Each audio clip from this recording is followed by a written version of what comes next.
Hello, everyone, and welcome back to the Rundown, where we talk about 2A news and conservative views.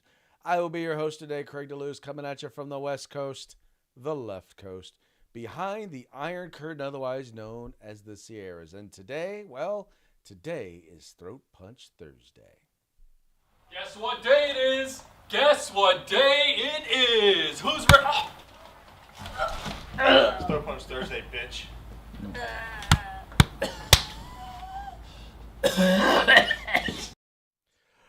Oh, yes, this is the day. This is always a fun day for us, Throat Punch Thursday.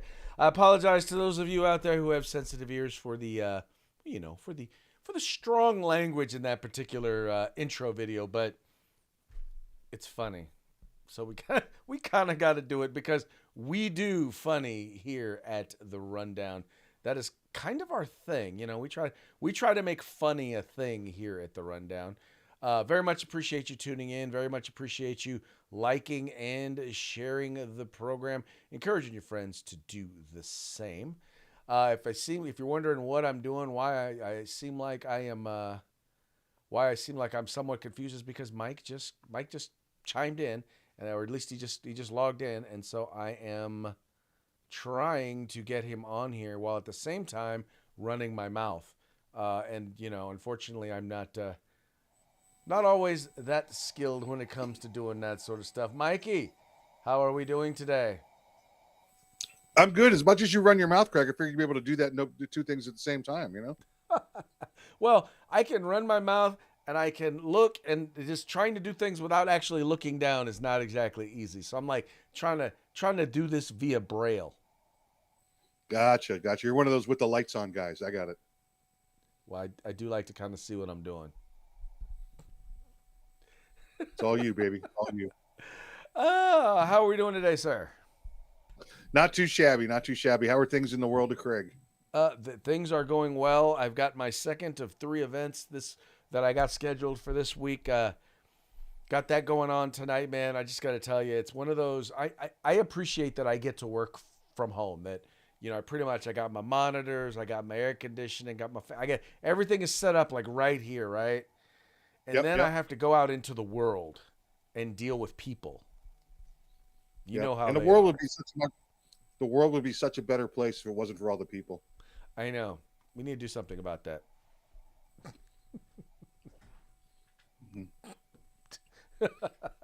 And I honestly, I love people. I can only take so much of I can only take so much of it. It's like I like my space.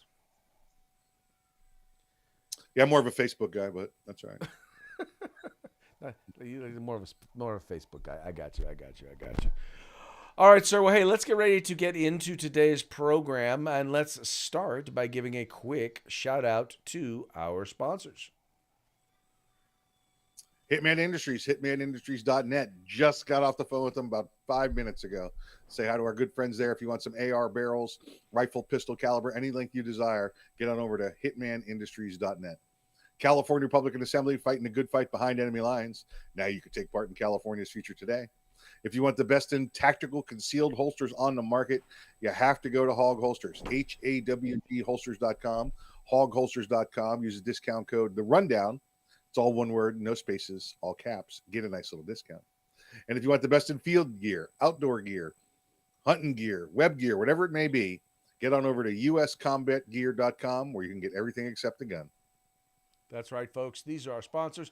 They bring us to you so that we can bring you to them. So do us a favor. Do them a favor. Do yourself a favor. Visit their websites.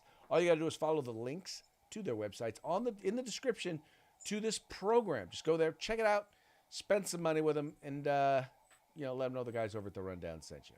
Also want to encourage you, if you're watching the program live at 3 p.m. Pacific, 6 p.m. Eastern, would love to encourage you to go ahead and comment. We're live on Rumble. We're live on YouTube. We're live on Facebook. We're live on Twitter.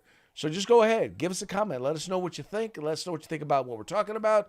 Let us know what you think about the program just in general. We would love to hear from you and love to share your comments with the rest of the audience. All right. Now that the niceties are out of the way, we're going to get into today's stories. And this first one, now you may have heard you may have heard of the story. You may have heard during the debate where Donald Trump talked about stuff going on in the city of Springfield, Ohio. Now, specifically, what he was talking about was reports that migrants who were there, who had been dropped off there or left there by the federal government, were, well, how shall we say, eating people's pets. Now, according to ABC News, there have been no credible reports of this actually happening. But all that having been said, I will say this: I do know people who know people. I know this sounds kind of weird, and they're saying that while they don't have evidence that pets are being eaten, they do have evidence that pets have gone missing.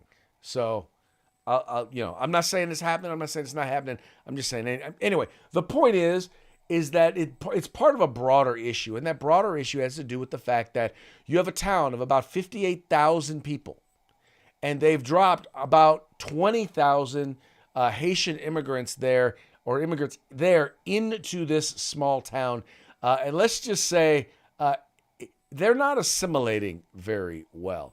This is a story out of Breitbart. It basically says locals say migration imposes two-tier society on Springfield, Ohio. Ordinary Americans in Springfield, Ohio, openly describe how elite-directed migration has skewed their economy, destabilized their neighborhoods, and created a two-tier society that favors migrants over Americans. Federal payments to migrants, quote, makes it harder for people like me or somebody else who doesn't get government-assisted living to find affordable housing at a decent rate, one woman told Twitter journalist Tyler Oliveira. And I want to go ahead and play a little bit of that interview for you so you can see what she's talking about. How are the Haitians making enough money to outprice everyone that lived here before them? Well, you get assisted living, you get food stamps, you get government. Driving the housing costs up around here? Yeah. Like nobody. Big time? Yeah, like. What are we talking? Okay. Honestly, in my opinion, it'll be a surprise if I don't get kicked out so they can boost up the rate on this place. They'll probably fix it. I see. Get it where it's looking better and boost the rate up on it. They pay $1,200 a month, and I pay $775. $775. Because it's. So you see that? I mean, that's just one example. There was an interview that I did with a guy who worked in the welfare office, and I asked him, I was like, "What's the ratio of the immigrants to people who were born here or people who are natural borns?" He's like, "It's like 9-1." Right? In other words, 9 immigrants for every 1 Springfield citizen. All of that having been said, it's like, even if they weren't being a problem, you can't, even if it weren't for things like that, you can't increase the population of a town, of any place, by 25% with a group of people from a different nation, different culture, different language, drop them into a community and expect there to not be these sorts of problems. But the government, the federal government, Kamala Harris and Joe Biden don't seem to care. No, absolutely not. But by the way, Craig, if I can get my mortgage down to $775 a month, I will raise cats for the Haitians. I will do whatever, fatten them up, deliver them, bring them over with some Chick-fil-A sauce, whatever they want. Doesn't matter. But they don't care. Again, it's all about bringing in people and giving them subsistence so that they will feel obligated to vote for them. That's what this is about for them. Yeah, that's pretty much what it's about. And the thing is they're bringing in people who are going to vote for them because they're dependent on them. Correct. That's the goal. The goal is not, because see, when you have a free people, when you have people now in America who realize, I mean, there's a reason why so many people of color are like, yeah, I don't know if I'm not going to be voting for the Democrats because the Democrats, my pockets were fatter under the Republicans. My income was doing better. I was better off financially under the Republicans.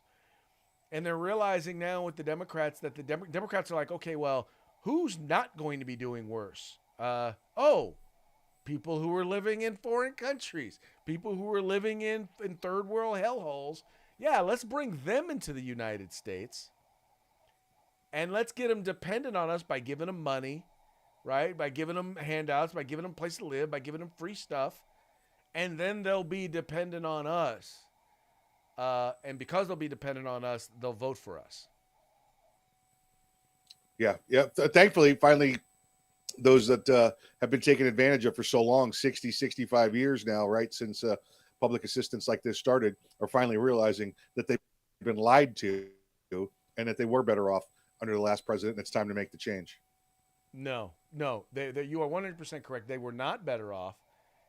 We are not better off as a nation. It's not, it's not, the thing is, it's not hard to see. I mean, you just look at it. I was looking at a thing the other day. It was a graphic that talked about what a $400,000 house, the payment on a $400,000 house now versus what it was 3.5 years ago. And it's like the cost of the mortgage has doubled because interest rates have more than doubled. And, it's pricing people out of the ability to not just to own a home, but it's also removing the willingness of people to build housing because it's going to cost them twice as much to finance it. And you have, at the same time, you have a government trying to push things like rent control. So they're trying to limit their ability to be able to make that money back. It's unsustainable.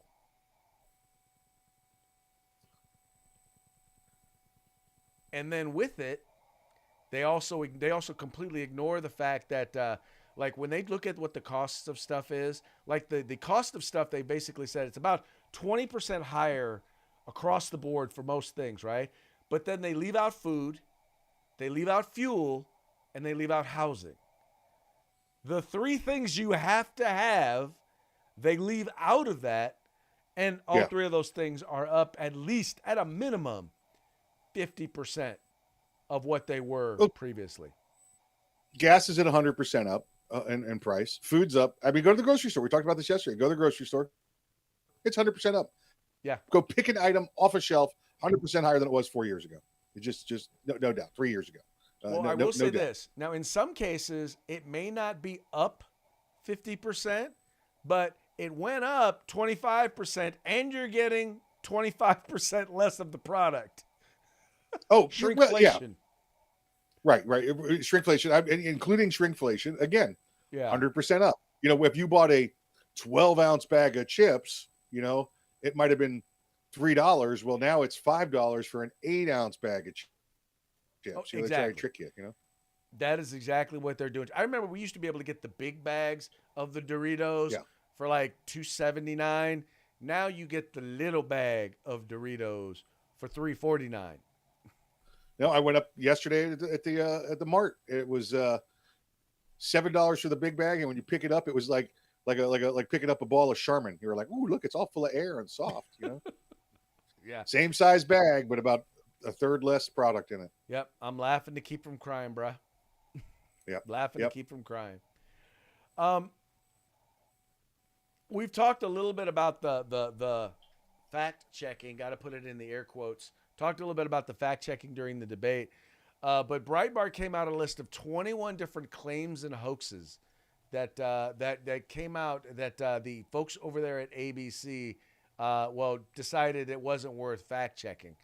And so I just wanted to go. I'm not going to go over the whole 21 list, but I did want to touch on some of these, or at least discuss some of them.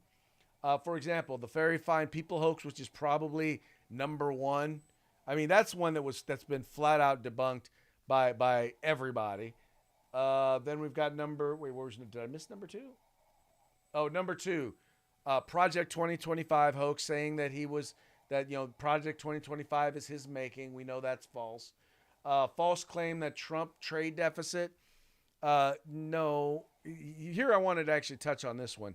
Harris claimed that the Trump administration resulted in a trade deficit that was one of the highest we've ever seen in the history of America.